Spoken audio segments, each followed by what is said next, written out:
મેં એક દીકરાને જન્મ આપ્યો હતો. હું સરકારી હોસ્પિટલના પથારી પર બેસહારા પડી હતી, કારણ કે આ બાળક ગેરકાયદેસર હતું. હું પોતે પણ નહોતી જાણતી કે આ બાળક કોનું હતું, પણ મારા ઘરવાળાઓએ મને કાઢી મૂકી હતી. હું બાળકને લઈને એક અનાથ આશ્રમમાં લેવા લાગી.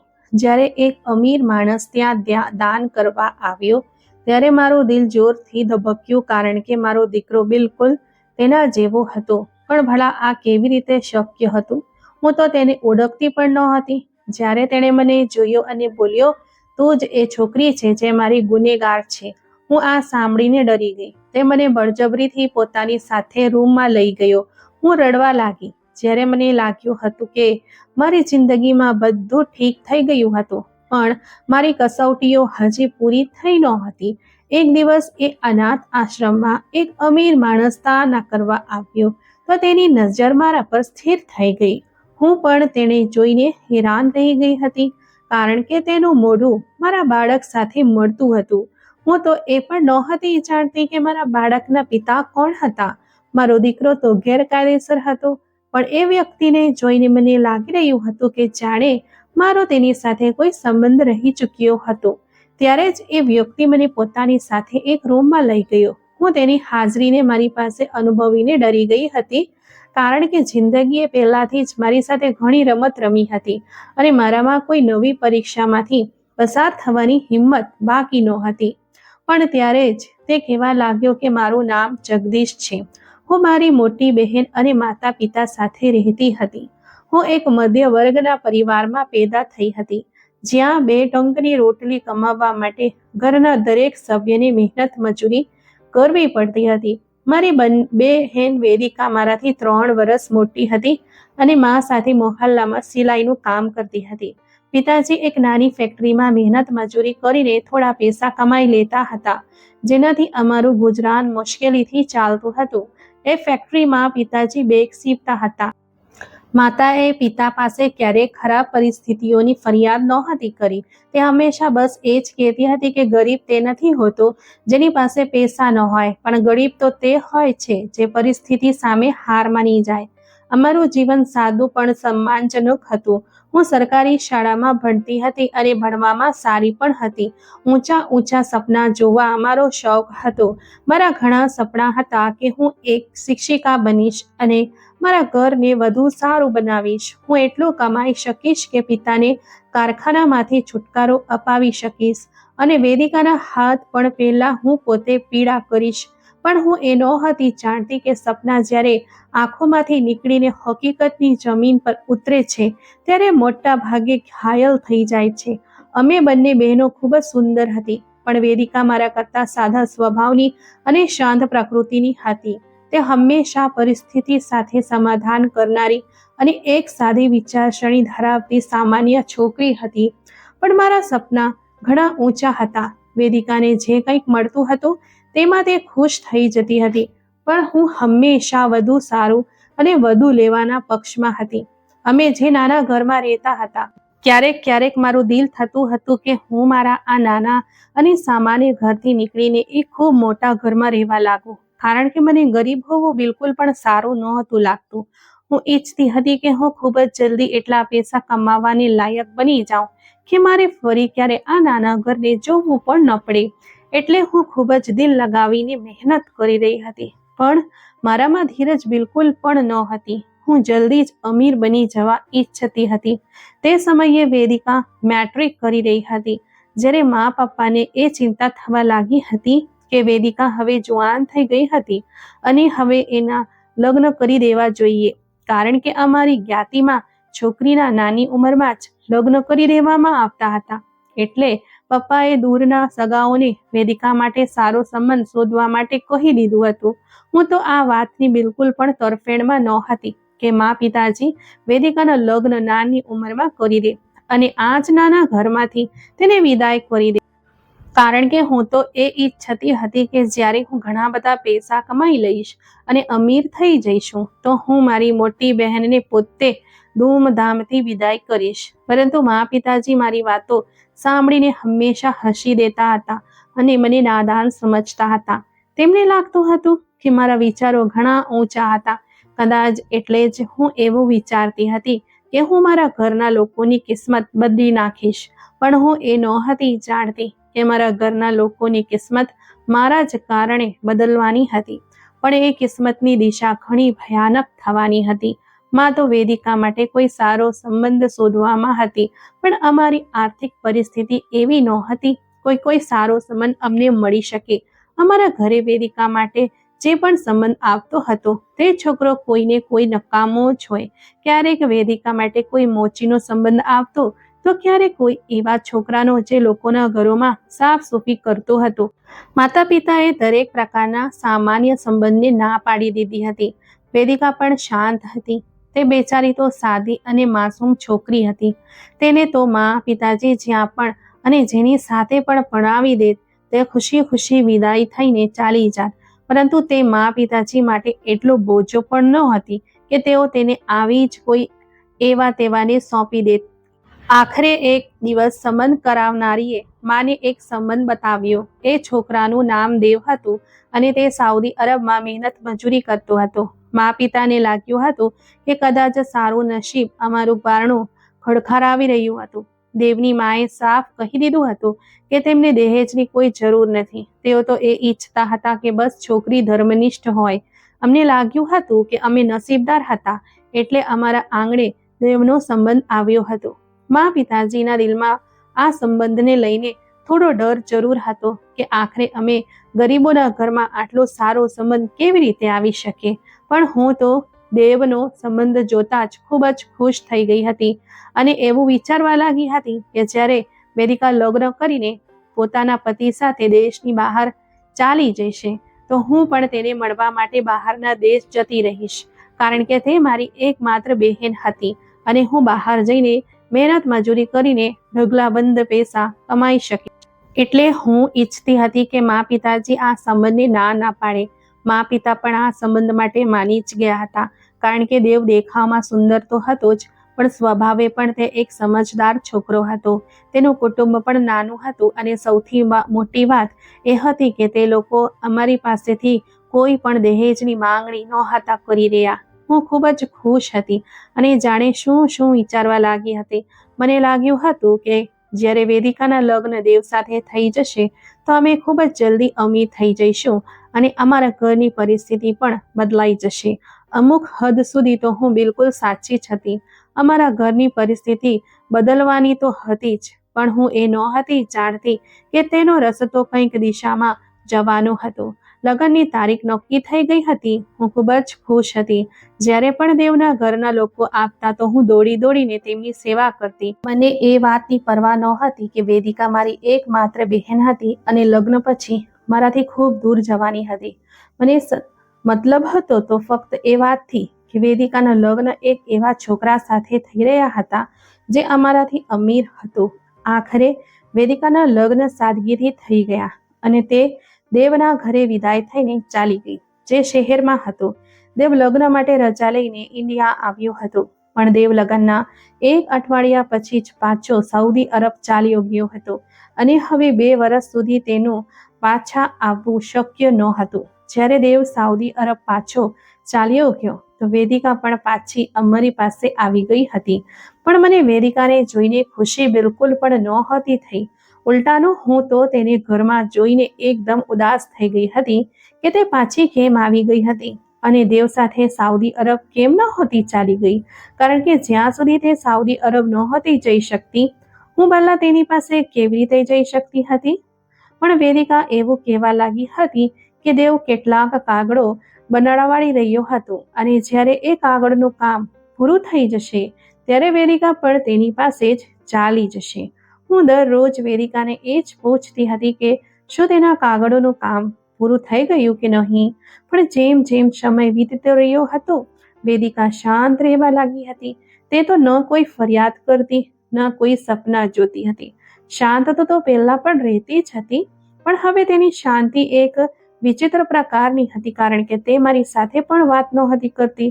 બસ માની સાથે કોઈને કોઈ કામમાં લાગેલી રહેતી હતી. તે દેવને પત્રો લખતી હતી, તસવીરો મોકલતી હતી, જેનો જવાબ ક્યારેક આવતો હતો. વેદિકાના લગ્નને 5 મહિના થઈ ચૂક્યા હતા. દેવના ગયા પછી વેદિકાના ચહેરા પર એક વિચિત્ર ગંભીરતા છવાઈ ગઈ હતી. તે પહેલાની જેમ ન હસતી હતી, ન મારી સાથે મજાકમાં વાત કરતી હતી. હું તો દિવસો ગણીને પસાર કરી રહી હતી કે ક્યારે દેવ વેદિકાને પોતાની પાસે બોલાવે અને મને પણ દેશની બહાર જઈને સાઉદી અરબ જોવાનો મોકો મળે, જેથી હું પણ મારી કિસ્મત બદલી શકું.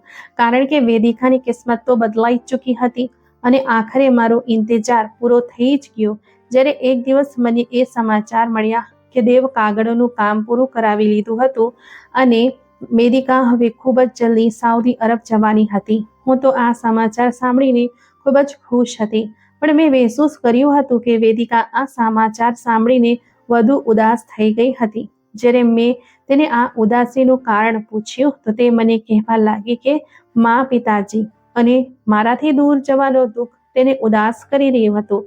પણ મને તેના પર ખૂબ જ ગુસ્સો આવ્યો હતો કે કિસ્મત તેના પર મહેરબાન થઈ રહી હતી તો તે કૃતજ્ઞ કેમ કરી રહી હતી. તેની પાસે તો મોકો હતો કે તે ગરીબીમાંથી નીકળીને અમીરોવાળી જિંદગી જીવી શકતી હતી, પણ તેમ છતાં ઉદાસ થઈ રહી હતી. ઉદાસ માત્ર તે જ નહોતી, પણ જેમ જેમ તેના જવાના દિવસો નજીક આવી રહ્યા હતા, મા, પિતાજી પણ ઉદાસ થવા લાગ્યા હતા. પણ મને એ બધા પર ખૂબ જ ગુસ્સો આવતો હતો. આખરે એ દિવસ આવી જ ગયો જ્યારે વેદિકા ભીની આંખો સાથે અમને બધાને છોડીને દેવ પાસે સાઉદી અરબ ચાલી ગઈ હતી. એ દિવસે મા, પિતાજીની આંખોમાં પણ આંસુ હતા, પણ મારા ચહેરા પર સ્મિત હતું અને આંખોમાં એ જ સપના જે હું હંમેશાથી જોતી આવી હતી, અમીર થવાના અને ઘરની પરિસ્થિતિને બદલી નાખવાના સપના. મેં જતી વખતે વેદિકાને એ જ કહ્યું હતું કે મને પણ તારી પાસે બોલાવી લેજે, કારણ કે મારે પણ બહારની અમીરોવાળી જિંદગી જોવી છે. પણ વેદિકા મને કહેવા લાગી હતી કે તે તો મારાથી અને મા પપ્પાથી દૂર બિલકુલ નથી જવા ઈચ્છતી. પણ હું આવી ઈચ્છા કેમ કરી રહી હતી? મારે તો ખુશ થવું જોઈએ કે હું મા, પિતાજી પાસે હતી, પણ મને એ સમયે એ વાતની કોઈ પરવાહ નહોતી. હું તો માત્ર અને માત્ર બહારના દેશ જઈને પૈસા કમાવવા ઈચ્છતી હતી, જેથી અમીર થઈ શકું અને ગરીબોવાળી જિંદગીમાંથી નીકળીને એક મોટા ઘરમાં મારી જિંદગી ગુજારી શકું, જેવી કે હું હંમેશા ફિલ્મ અને ડ્રામામાં જોતી આવી હતી. એ સમયે અમારા ઘરમાં કોઈની પાસે મોબાઈલ નહોતો, પણ અમારા મોહલ્લામાં જે લોકો અમીર હતા તેમની પાસે જ મોબાઈલ હોય છે. એમાંથી જ એક ઘર નીલિમાનું હતું, જે મારી નિશાળની મિત્ર હતી અને તે અમીર હતી એટલે તેની પાસે પોતાનો મોબાઈલ ફોન હતો. હું દરરોજ નીલિમાના ઘરે જતી હતી અને તેના ફોનથી વેદિકા સાથે વાત કરતી હતી અને તેને હંમેશા એક જ વાત કહેતી હતી કે તે મને પોતાની પાસે બોલાવી લે. મેં વેદિકાને ક્યારેય એ પૂછ્યું જ નહોતું કે બહારની જિંદગી કેવી હતી અથવા શું તે બહાર જઈને ખુશ પણ હતી કે નહીં, શું તેને અમારી યાદ આવતી પણ હતી કે નહીં. બલકે હું તો હંમેશા એક જ વાત કહેતી હતી કે તે જેટલું જલ્દી થઈ શકે મને પણ પોતાની પાસે બોલાવી લે, કારણ કે હું ગરીબો જેવી જિંદગી જીવીને કંટાળી ગઈ હતી અને તેની પાસે જવા માંગતી હતી. મારી વાતો સાંભળીને વેદિકા સાથે સાથે નીલિમા પણ બહુ હેરાન થતી હતી અને મને સમજાવતી હતી કે બહારની જિંદગી એટલી આસાન નથી જેટલી કે હું વિચારતી હતી, કારણ કે તેના પોતાના પિતાજી પણ બહારના દેશમાં જ નોકરી કરતા હતા.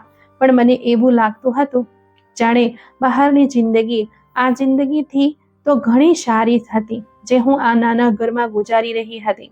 હું દરરોજ વેદિકાને એક જ વાત કહેતી હતી કે તે બસ કોઈ પણ રીતે મને પોતાની પાસે બોલાવી લે. હું તેની પાસે જઈને દરેક પ્રકારનું કામ કરવા માટે તૈયાર હતી, જેનાથી હું ઢગલાબંધ પૈસા કમાઈ શકું. પણ હું એ નહોતી જાણતી કે વેદિકા સાથે થતી મારી બધી વાતો નીલિમા સિવાય તેનો ભાઈ પણ સાંભળી રહ્યો હતો અને એક શૈતાની પ્લાન બનાવી રહ્યો હતો, જેનાથી ન માત્ર મારી પણ મારા ઘરવાળાઓની પણ ઇજ્જત ખરાબ થવાની હતી. હું એ વાતથી બિલકુલ અજાણ હતી કે નીલિમાનો ભાઈ પાર્થ મારા વિશે શું વિચારી રાખ્યું હતું. હું તો બસ દરરોજ નીલિમાની સાથે બેસીને વેદિકા સાથે પોતાના દિલની વાતો કરતી હતી અને પાર્થ મારી વાતો સાંભળીને મારા જ વિરુદ્ધ એક જાડું ગૂંથવવામાં લાગેલો હતો. જ્યારે વેદિકાને સાઉદી અરબ ગયાને 4 મહિના થઈ ગયા તો વેદિકા એક ખુશ ખબર સંભળાવી કે તે મા બનવાની છે અને હું માસી.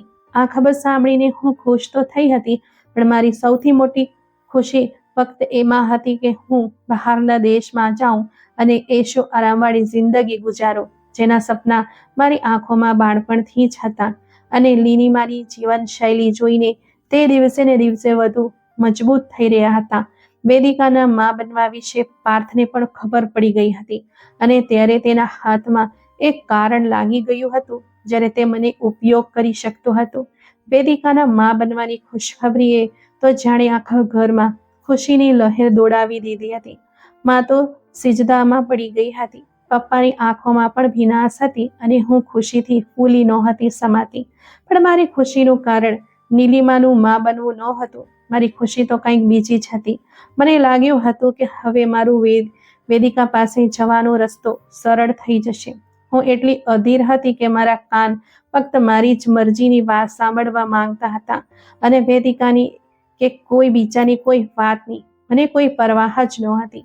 વેદિકાની થાક, તેના દુઃખ, તેની નિકટતાની કમી કે તેની એકલતા મને દેખાતી નહોતી. હું તો બસ પોતાના વિચારોમાં પોતાને સાઉદી અરબના એક મોટા શોપિંગ મોલના કેશ કાઉન્ટરની પાછળ જોતી હતી અથવા કોઈ હોલમાં વેલકમ ડ્રિંક્સ પીરસતી જોતી અથવા સુંદર પોશાકમાં ફેશન શોમાં જેમ હું ફિલ્મો ડ્રામામાં જોતી હતી. એક દિવસ જ્યારે હું વેદિકા સાથે વાત કરવા નીલિમાના ઘરે ગઈ તો પાર્થે મને પોતે સંબોધિત કરી હતી અને કહેવા લાગ્યો હતો કે કિયારા, શું તું ખરેખર બહાર પોતાની બહેન પાસે જવા માંગે છે? પાર્થની વાત સાંભળીને તો જાણે હું ચોંકી ગઈ હતી. પહેલી વાર તે સીધી રીતે મારી સાથે વાત કરી રહ્યો હતો પણ મેં તરત જ હામાં માથું હલાવી દીધું હતું. તે મને કહેવા લાગ્યો હતો કે મારે સાઉદી અરબ જવા માટે તેના એક મિત્રને મળવું પડશે કારણ કે તેના કહેવા પ્રમાણે તેનો મિત્ર અમીરાતમાં એક કંપની ચલાવે છે અને તે ત્યાં સુંદર અને જુવાન છોકરીઓને રિસેપ્શન, સેલ્સ કે ઇવેન્ટ મેનેજમેન્ટની નોકરી આપતો હતો. પણ તેને એક શરત પણ રાખી હતી કે મારે તેના મિત્રને જઈને પોતે ઇન્ટરવ્યૂ આપવો પડશે. મેં કંઈ પણ વિચાર્યા સમજ્યા વગર ઉતાવળથી બસ એ જ પૂછ્યું હતું કે મારે ક્યાં અને ક્યારે જવાનું હતું. પાર્થ મને કહેવા લાગ્યો હતો કે તે મને પોતે ત્યાં લઈ જશે અને લીનીમાં પણ અમારી સાથે જ હશે, એટલે મને ફિકર કરવાની જરૂર નથી. આ સાંભળીને મારા હૃદયને શાંતિ મળી હતી કે નીલિમા પણ મારી સાથે જ હશે. એ વખતે મને એવું જ લાગ્યું હતું કે કદાચ કિસ્મતનું બારણું ખુલી રહ્યું હતું. મેં માને કહ્યું હતું કે હું નીલિમા સાથે શહેર જઈ રહી છું, તેની માસીને ત્યાં. મા પણ નીલિમાના નામ પર તરત જ માની ગઈ હતી. આગલી સાંજે નીલિમા અને પાર્થ મને લઈને શહેર રવાના થઈ ગયા હતા. ગાડીમાં ખુશ ગપ્પા થઈ રહ્યા હતા પણ મારા હૃદયમાં એક વિચિત્ર અશાંતિ હતી.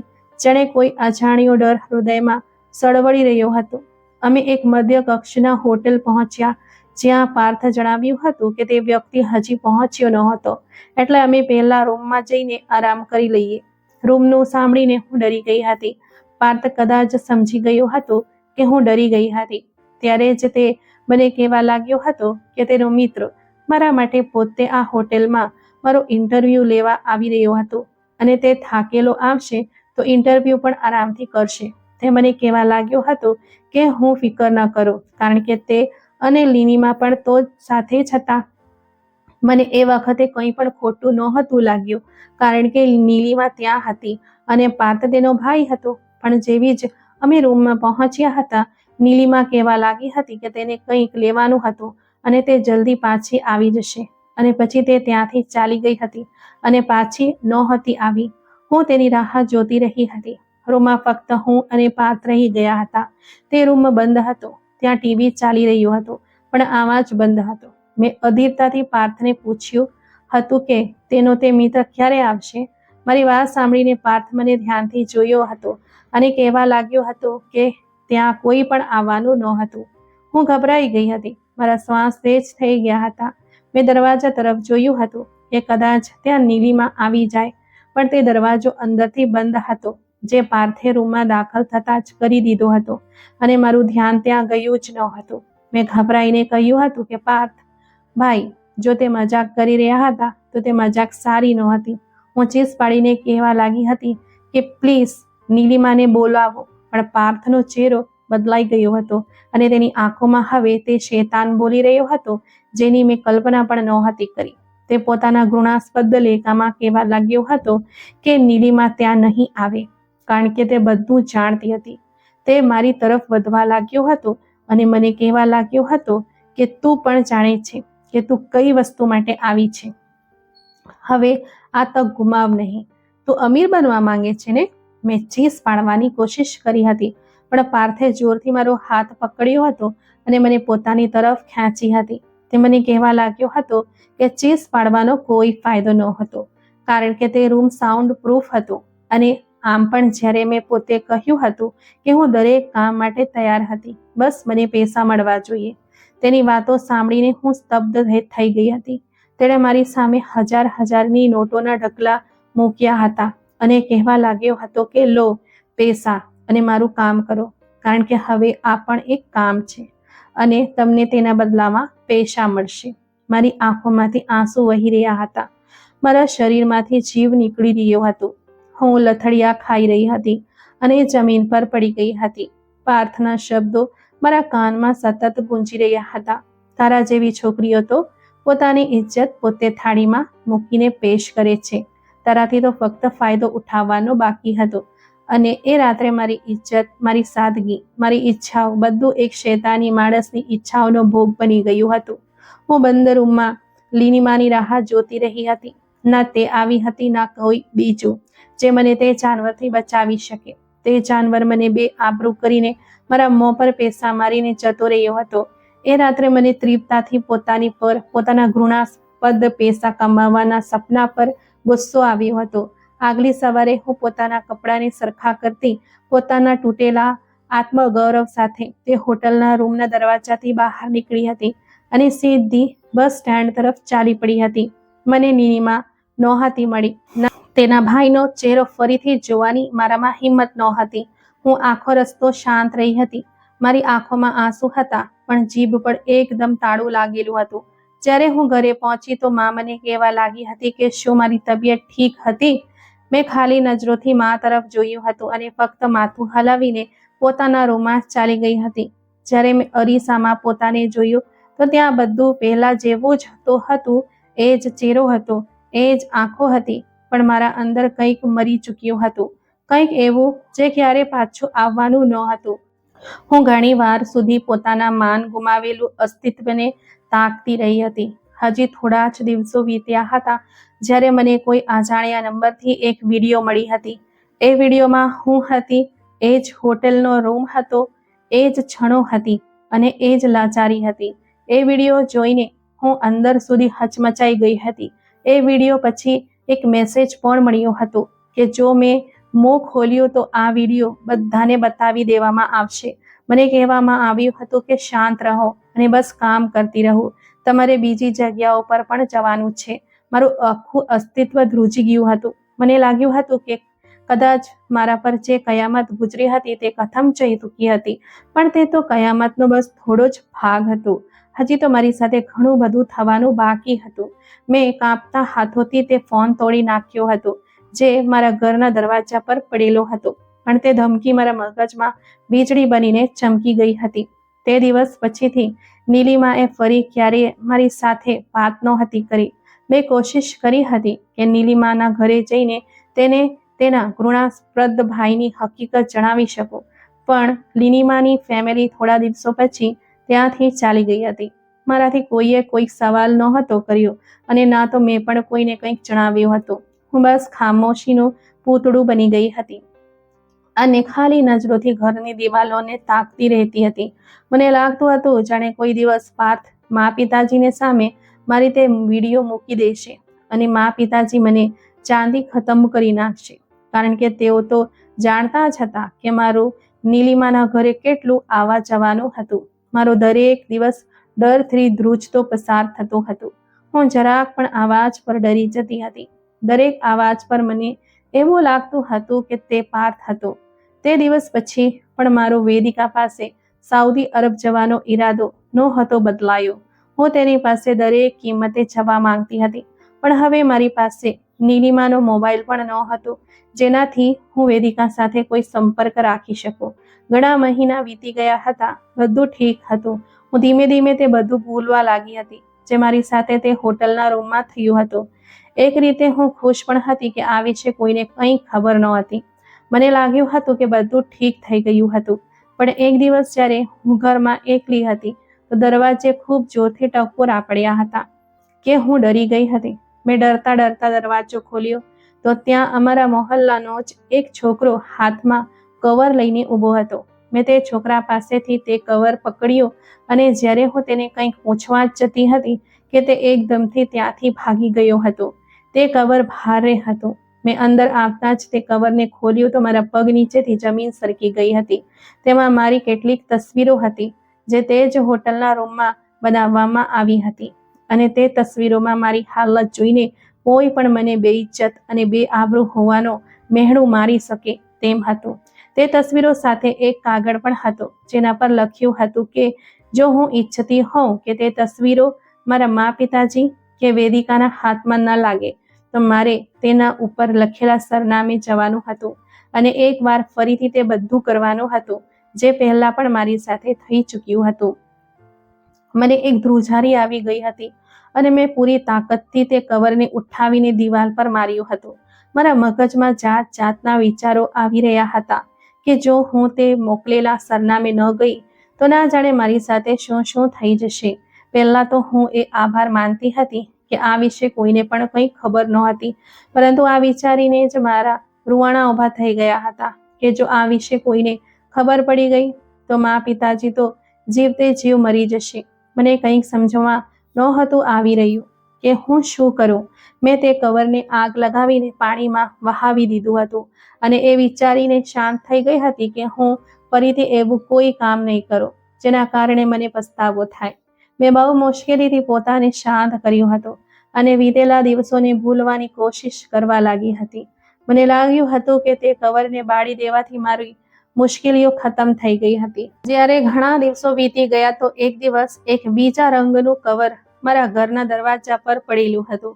જ્યારે મેં તે કવર ખોલ્યું તો હું ખુશીથી કૂદી પડી હતી કારણ કે તે કવર વેદિકાએ મોકલ્યું હતું. તે કવરમાં એક વાદળી રંગનો કાગળ હતો અને તેમાં લખ્યું હતું કે હવે તેની ડિલિવરીના છેલ્લા દિવસો હતા અને તેને મારી જરૂર હતી કારણ કે તે ઘરનું બધું કામ એકલી નહોતી કરી શકતી અને દેવ ડ્યુટી પર હોય છે. તેને આરામની જરૂર હતી અને કોઈ પોતાનાની જરૂર હતી જે તેનું ધ્યાન રાખી શકે. એટલે તે મને પોતાની પાસે બોલાવવા માંગતી હતી. હું તો ખુશીથી ઝૂમવા લાગી હતી.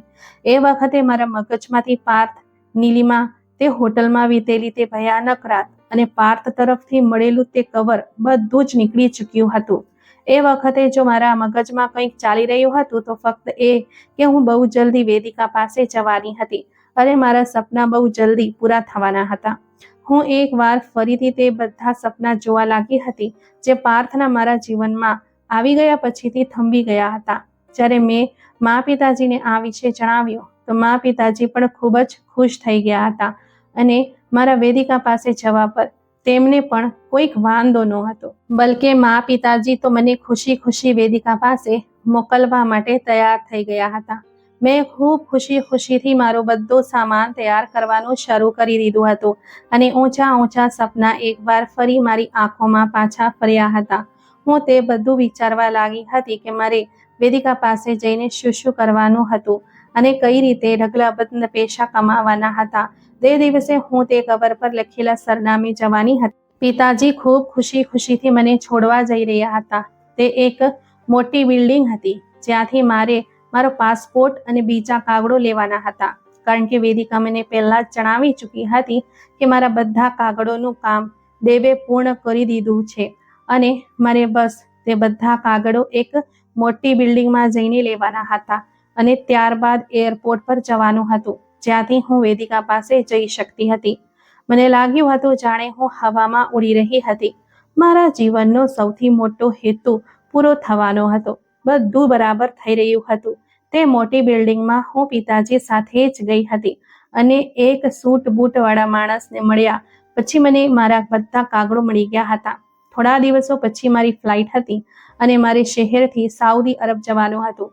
મા પપ્પા મને વેદિકા પાસે મોકલવાથી ખુશ તો હતા પણ તેમની આંખોમાં પણ એક ભીનાશ તરી રહી હતી કારણ કે એક દીકરી તો પહેલાથી જ તેમનાથી દૂર થઈ ચૂકી હતી અને હું પણ કદાચ તેમના હાથમાંથી નીકળવાની હતી. તે દિવસે હું ખૂબ ખુશ થઈને તૈયાર થઈ હતી. પિતાજી મને એરપોર્ટ પર છોડી આવ્યા હતા અને હું ખુશી ખુશીથી વિમાન તરફ જવા જ વાળી હતી, જ્યારે એક માણસે આવીને મને રોકી હતી અને મને કહેવા લાગ્યો હતો કે મારા સામાનની તપાસણી કરવાની બાકી રહી ગઈ હતી. હું ખુશીથી તેની સાથે ચાલી પડી હતી, કારણ કે એટલું તો મને પણ ખબર હતી કે આ પણ મુસાફરીનો એક જરૂરી ભાગ હતો. પણ તે માણસ સાથે જવું મારી સૌથી મોટી ભૂલ હતી. તે મને લઈને એક રૂમમાં ગયો હતો, જ્યાં મારી સામે તે જ ઘૃણાસ્પદ ચહેરો લઈને ઊભો હતો. મારા રૂવાણા ઊભા થઈ ગયા. મારી પાસે પાછા ફરવાનો કોઈ રસ્તો જ નહોતો બચ્યો. મેં ત્યાંથી ભાગવાની કોશિશ કરી હતી, પણ તે જ માણસે મને જોરથી પકડી લીધી હતી, જે મને લઈને પાર્થ પાસે આવ્યો હતો. મારી આંખો સામે હોટેલનું તે જ દૃશ્ય ફરી ગયું હતું, જેને હું ભૂલવાની કોશિશ કરી રહી હતી. પણ પાર્થની વાત સાંભળીને મારા બાકી રહેલા હોશ પણ ઉડી ગયા હતા. તે મને કહેવા લાગ્યો હતો કે તેણે મને બહુ આરામથી પોતાની પાસે બોલાવી હતી, કોઈ બાળકના હાથમાં તે કવર મોકલીને, પણ મેં તેને નજરઅંદાજ કરી દીધું હતું. ત્યારે તેને આ પગલું ભરવું પડ્યું હતું કે તેને વેદિકાના નામનું કવર મોકલવું પડ્યું હતું, કારણ કે તે જાણતો હતો કે હું વેદિકાની કોઈ પણ વાતનો ઇનકાર નહીં કરી શકું. અને એવું જ તો થયું હતું. હું તે કવર પર આંધળો વિશ્વાસ કરીને તેની સામે ઊભી હતી. પિતાજીને તો એવું જ લાગ્યું હતું કે હું વેદિકા પાસે જઈ ચૂકી હતી, એટલે તેઓ મને શોધવા નહીં આવી શકે. તે દિવસ પછીથી દરેક દિવસ મારા પર એક નવી કયામત ગુજારવામાં આવી હતી. મને એક અંધારા રૂમમાં બંધ કરી દેવામાં આવી હતી અને ના જાણે કોણ કોણ આવીને મને પોતાની ઈચ્છાઓનો શિકાર બનાવતું હતું, અને પાર્થ પણ એમાંથી જ એક હતો. હું દરરોજ દર્દથી, તકલીફથી ચીસો પાડતી રહેતી હતી. પણ જેમ જેમ સમય વીતતો ગયો, મને એ વિશ્વાસ થતો ગયો હતો કે આ અંધારા રૂમમાં મારી મદદ માટે કોઈ પણ નહીં આવવાનું, મને કોઈ પણ બચાવવા વાળું નથી. મારી કિસ્મતમાં જે યાતના લખી દેવામાં આવી હતી, મને તે યાતનાથી કોઈ પણ નહીં રોકી શકે. હું દરરોજ પોતાના મરવાની પ્રાર્થના કરતી હતી, પણ કિસ્મત મારા માટે દરેક પગલે એક નવી પરીક્ષા તૈયાર રાખતી હતી. મને ના જાણે કઈ કઈ દવાઓ આપીને બેહોશ કરી દેવામાં આવતી હતી. ક્યારેક ક્યારેય મારી આંખો ખુલતી તો રૂમ અંધારો હોતો, અથવા જો ક્યારેક રોશની પણ હોતી તો હું પોતાના સામે હાજર ચહેરાઓને ઓળખી નહોતી શકતી. આખરે એક દિવસ કિસ્મતને મારા પર દયા આવી જ ગઈ હતી, જ્યારે તે લોકોએ મને અનાથોની જેમ કોઈ સડકના કિનારે ફેંકી દીધી હતી. કદાચ તેમનું મન મારાથી ભરાઈ ગયું હતું, અથવા હું તેમના કોઈ કામની રહી નહોતી. જ્યારે મને હોશ આવ્યો તો મારા શરીરમાં જીવ નહોતું. મને કેટલાક લોકોએ પાણી પીવડાવ્યું અને મને મારું નામ અને સરનામું પૂછવા લાગ્યા. મારે તે લોકોને મારા પિતાનું નામ અને સરનામું જણાવવું જ પડ્યું હતું, કારણ કે હું મારા પિતા પાસે પાછી જવા માંગતી હતી. વેદિકા પાસે જવાનો વિચાર મારા હૃદય અને મગજમાંથી નીકળી ગયો હતો. હું ફરીથી વેદિકા પાસે જવાનું વિચારી પણ નહોતી શકતી, ભલે તે મને પોતે જ ફોન કરીને કેમ ન બોલાવતી. મારા શરીર પર હાજર કપડાં બસ નામના જ રહી ગયા હતા, કારણ કે તે ખરાબ રીતે ફાટી ગયા હતા અને મારા આખા શરીર પર ઘાના નિશાન હતા. કોઈ પણ મારી હાલત જોઈને અંદાજો લગાવી શકતું હતું કે મારી સાથે શું શું થઈ ચૂક્યું હતું. જ્યારે હું પિતાજી પાસે પહોંચી તો તેમની આંખો ફાટીને ફાટી રહી ગઈ હતી. તો મને જોતા જ મોટે મોટેથી રડવા લાગી હતી અને વારંવાર પોતાના છાતી પર હાથ મારતી હતી. પિતાજી તો એક શબ્દ પણ નહોતા બોલી શક્યા. તેમને જાણે સાપ સૂંઘી ગયો હતો. તેમની ખામોશી ખૂબ ઊંડી હતી. મને લાગ્યું હતું કે કદાચ પિતાજી મારી સાથે સહાનુભૂતિ કરશે. પણ જ્યારે થોડો દિવસો વીત્યો તો મારી તબિયત બોજારૂપ થવા લાગી અને મને ઉબકા આવવા લાગ્યા, જેનો મતલબ સાફ હતો કે હું ગર્ભવતી હતી. ત્યારે જ પિતાજી આગળ વધ્યા અને મારા મોં પર એક જોરદાર થપ્પડ મારી અને મને કહેવા લાગ્યા કે એટલે જ હું તને ના પાડતો હતો કે તું અમીર લોકો સાથે દોસ્તી ન કર્યા કર. મને પિતાજીની વાતની કંઈક સમજ નહોતી આવી. ત્યારે પિતાજીએ એક કવર મારા મોં પર માર્યું હતું, જેમાં મારી પાર્થ સાથેની ગેરવર્તણૂક વાળી તસવીરો હતી, જેને જોઈને મેં નજર ફેરવી લીધી હતી. પિતાજી જાણતા હતા કે મારું નીલિમાના ઘરે આવવા જવાનું હતું અને તેઓ મને ના પાડતા રહી જતા હતા, પણ હું જીદ કરીને તેના ઘરે ચાલી જતી હતી. પિતાજીને લાગ્યું હતું કે હું પાર્થ સાથે જાણી જોઈને મોં કાળું કરીને આવી હતી. હું તેમને મારી સફાઈઓ આપતી રહી હતી, પણ કોઈએ પણ મારી વાતનો વિશ્વાસ જ નહોતો કર્યો કે મારી સાથે શું થયું હતું.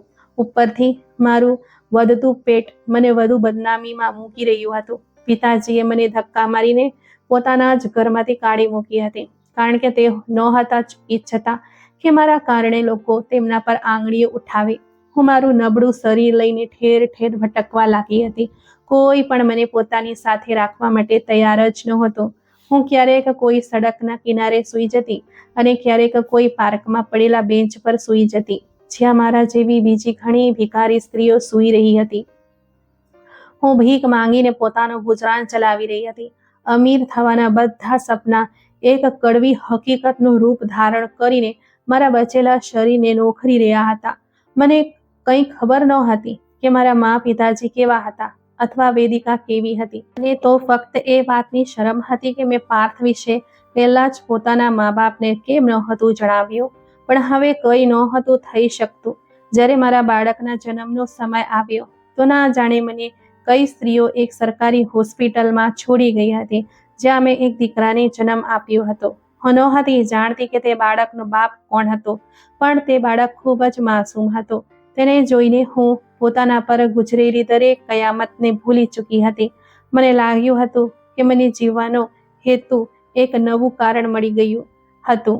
હું દરરોજ તે બાળકને પોતાના છાતીએ લગાવીને પોતામાં જીવનની એક નવી હિંમત પેદા કરતી હતી. પહેલા તો હું એકલી હતી, એટલે ક્યારેક કોઈ સડકના કિનારે સૂઈ જતી હતી, પણ હવે મારી સાથે એક બાળકની જિંદગી પણ જોડાયેલી હતી, જેને હું મારી જેમ સડક પર નહોતી છોડી શકતી. ત્યારે જ મેં એક અનાથ આશ્રમમાં આશ્રય લીધો હતો. હું તે અનાથ આશ્રમમાં મહેનત કરતી હતી. હું ત્યાં દરેક તે કામ કરતી હતી જે મેં પોતાના ઘરમાં પણ ક્યારેય નહોતું કર્યું. હું ત્યાં લોકોના ગંદા કપડાં ધોતી, તેમના મેલા કચરાવાળા વાસણો સાફ કરતી અને તેમના રૂમની ગંદકી ઉઠાવતી, ફક્ત ને ફક્ત પોતાના નાના દીકરા સોમેશ માટે. મારી દુનિયા સોમેશથી શરૂ થઈને તેના પર જ ખતમ થઈ જતી હતી, અને હું તેના માટે દરેક કામ કરવા માટે તૈયાર પણ હતી, ભલે તેના માટે મારે લોકોના જૂતા જ કેમ ન સાફ કરવા પડે. જેમ જેમ સોમેશ મોટો થઈ રહ્યો હતો, તેની સુંદરતામાં પણ વધારો થઈ રહ્યો હતો. સુંદર તો હું પણ હતી જ, પણ મને વિશ્વાસ થઈ ગયો હતો કે તેનો બાપ જે પણ હતો તે એક આકર્ષક વ્યક્તિત્વનો માલિક હતો. ત્યારે જ સોમેશમાં પણ એક અજીબ આકર્ષણ હતું જે મને પોતાની તરફ ખેંચતું હતું. મને લાગ્યું હતું કે મારા જીવનમાં જેટલી પણ પરીક્ષાઓ હતી તે બધી ખતમ થઈ ચૂકી હતી.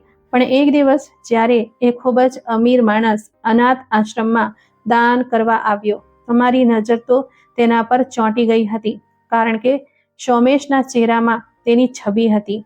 તે માણસ પણ સોમેશને અને મને જોઈને થંભી ગયો હતો અને મારી પાસે આવીને કહેવા લાગ્યો હતો, શું હું તેને જાણતી હતી?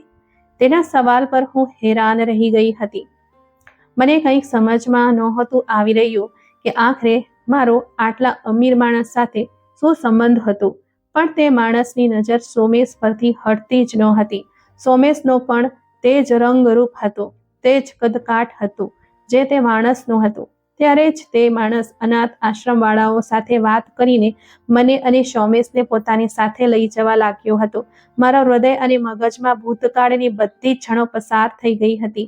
મેં તે માણસ સાથે જવાની ના પાડી દીધી હતી, પણ ત્યારે જ તે મને એક રૂમમાં લઈ ગયો હતો અને મને કહેવા લાગ્યો હતો કે તે સોમેશનો બાપ હતો. હું તેની વાત સાંભળીને પોતાની જગ્યાએથી હલી નહોતી શકી. તે મારી સામે ઘૂંટણીએ બેસીને મારી માફી માંગવા લાગ્યો હતો અને મને કહેવા લાગ્યો હતો કે તે જ મારો ગુનેગાર હતો. તેણે પોતાના કેટલાક મિત્રો સાથે મળીને મારી સાથે બહુ ખોટું કર્યું હતું, પણ મારી સાથે ખોટું કર્યા પછી તેને એક ક્ષણ પણ શાંતિ મળી નહોતી. તેનું નામ જગદીશ હતું અને તે શહેરનો બહુ મોટો બિઝનેસમેન હતો. તેની પાસે કોઈ પણ વસ્તુની કમી નહોતી, પણ દર રાત્રે મારો ચહેરો તેની સામે કોઈક ભયાનક સપનાની જેમ આવી જતો હતો. જગદીશની એક બહેન હતી જે મારી જ ઉંમરની હતી અને તેની ઇજ્જત પણ કોઈએ ખરાબ કરી દીધી હતી. ત્યારે તેને અહેસાસ થયો હતો કે તેણે પણ કોઈ છોકરી સાથે ખોટું કર્યું હતું. ત્યારે જ તો તેની બહેન સાથે પણ તે બધું થયું હતું. તે ઘણા સમયથી મારી શોધમાં હતો, એટલે મારા નામનું દાન દરેક જગ્યાએ આપતો હતો. દરેક જગ્યાએ મારા નામની ભિક્ષા આપતો હતો, જેથી કોઈ રીતે પોતાના પાપનું પ્રાયશ્ચિત કરી શકે. પણ તે એ નહોતો જાણતો કે એક દિવસ તેનો પાપ તેની આંખોની સામે આવીને ઊભો રહેશે. મને પણ તેની વાતો પર થોડો થોડો વિશ્વાસ તો થઈ જ ગયો હતો, કારણ કે સોમેશ બિલકુલ જગદીશની કોપી જ તો હતો. તેના પણ તો તે જ નયન નકશા હતા જે જગદીશના હતા. હું બહુ મુશ્કેલીથી જગદીશ સાથે જવા માટે તૈયાર થઈ ગઈ હતી, કારણ કે મારી પાસે તેના સિવાય બીજો કોઈ વિકલ્પ નહોતો. આજે મને જગદીશના લગ્નમાં રહેતા 1 વર્ષ વીતી ગયા છે. જગદીશ પાર્થનો જ કોઈ મિત્ર હતો અને તે જ લોકોમાં સામેલ હતો જેમણે મારી ઇજ્જત ખરાબ કરી હતી. પણ સાચું કહે છે કે ભગવાનની લાઠી 2 અવાજની હોય છે. તેણે જે કંઈક મારી સાથે કર્યું હતું તે જ કંઈક તેની બહેન સાથે પણ થયું હતું, અને તે જીવતી નહોતી રહી ત્યારે તેને પોતાના પાપનો અહેસાસ થયો હતો, અને તેણે મારી માફી માંગવાની સાથે સાથે પાર્થને સજા પણ અપાવી હતી. આજે પાર્થ પોતાની બાકીની જિંદગી જેલમાં ગુજારી રહ્યો છે. હજી સુધી મારી નીલિમા સાથે કોઈ મુલાકાત નથી થઈ.